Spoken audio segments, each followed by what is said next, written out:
على محمد وعلى آل محمد وعلى آل إبراهيم إنك حميد مجيد. عن أبي بن كعب رضي الله عنه قال قال رسول الله صلى الله عليه وسلم صلاة الرجل مع الرجل أزكى من صلاته وحده وصلاته مع الرجلين أزكى من صلاته مع الرجل وما كان أكثر فهو أحب إلى الله عز وجل. رواه ابو داود والنسائی وصححہ ابن حبان. حضرت ابی بن کعب رضی اللہ تعالیٰ عنہ روایت فرماتے ہیں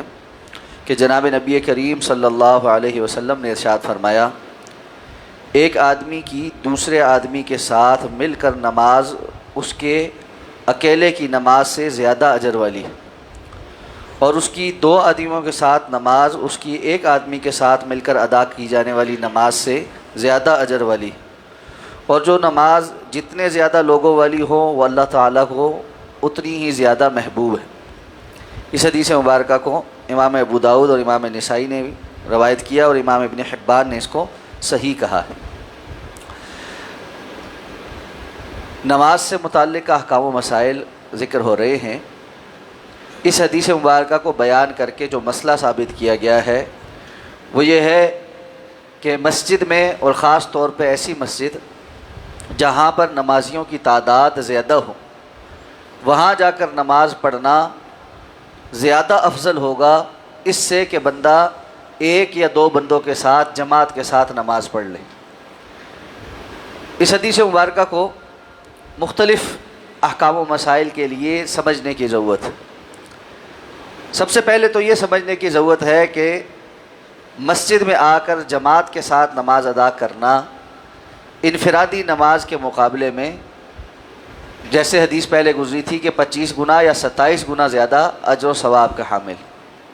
اور بغیر عذر کے تو جماعت چھوڑنا، اس سے انسان کی مستقل طور پر ایسا کرنے والے کی نماز ہوتی ہی نہیں. تو ایسے میں کوشش یہ کرنا کہ جامع مسجد میں جہاں زیادہ لوگ ہوں وہاں پر آ کر نماز ادا کی جائے،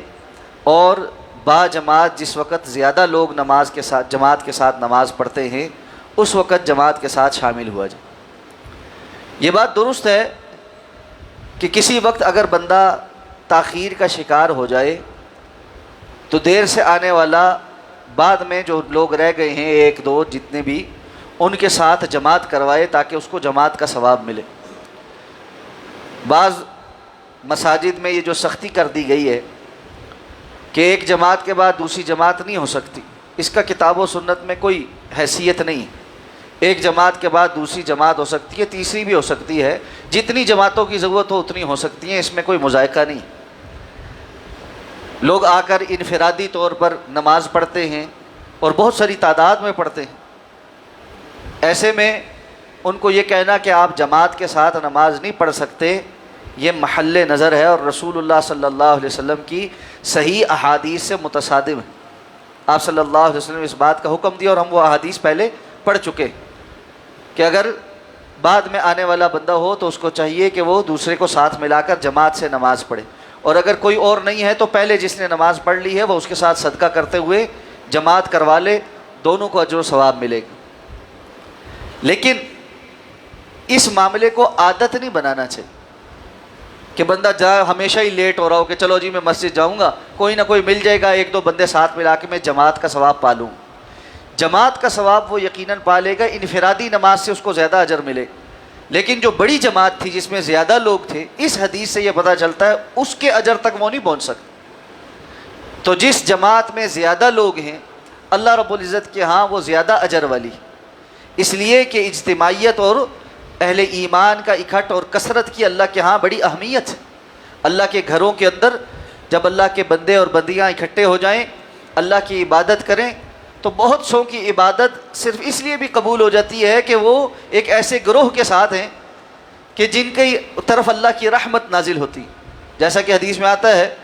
کہ آپ صلی اللہ علیہ وسلم نے فرمایا اللہ کے فرشتے جو جا کر رپورٹ دیتے ہیں، طویل حدیث ہم متعدد بار ذکر کر چکے ہیں، اور اللہ تعالیٰ ان سب کے لیے مغفرت کا اعلان کرتے ہیں، تو فرشتے کہتے ہیں یا اللہ ایک بندہ تو ایسا تھا جو ویسے ہی آ کر بیٹھا تھا. تو اللہ تعالیٰ فرماتے ہم القوم لا یشقی جلیس، یہ گروہ ایسا ہے جن کے ساتھ ویسے ہی آ کر شامل ہونے والا بھی محروم نہیں رہتا. اس لیے یہ ویسے ہی آ کر جو شامل ہوا ہے اس کی بھی مغفرت ہو گئی۔ تو خیر والے لوگوں کے ساتھ انسان کو بہت ساری خیر مل جاتی۔ اس لیے جب انسان بڑی جماعت کے اندر شامل ہوتا ہے تو بہت سارے لوگوں کی نماز کمزور ہوتی اور بہت ساروں کی بہت اچھی ہوتی۔ اللہ رب العزت کے ہاں اس اجتماعیت کی بڑی اہمیت ہے، یہی وجہ ہے کہ با جماعت مسجد میں جماعت سے نماز پڑھنے کا حکم دیا گیا، وگرنہ انفرادی طور پہ بھی پڑھ لیتے تو کیا تھا، لیکن یہ جماعت کے ساتھ پڑھنے کا اور اجتماعیت کا اور صف بندی کا، مل کر کھڑے ہونے کا اور امام کی اتباع میں یکسو ہو کر سب کا مل کر جو ہے وہ نماز کے ارکان میں داخل ہونا، ان سے اٹھنا، یہ سارا اکٹھا کرنا، اس سب کی اللہ کے ہاں ایک اہمیت ہے۔ اس وجہ سے اللہ رب العزت سے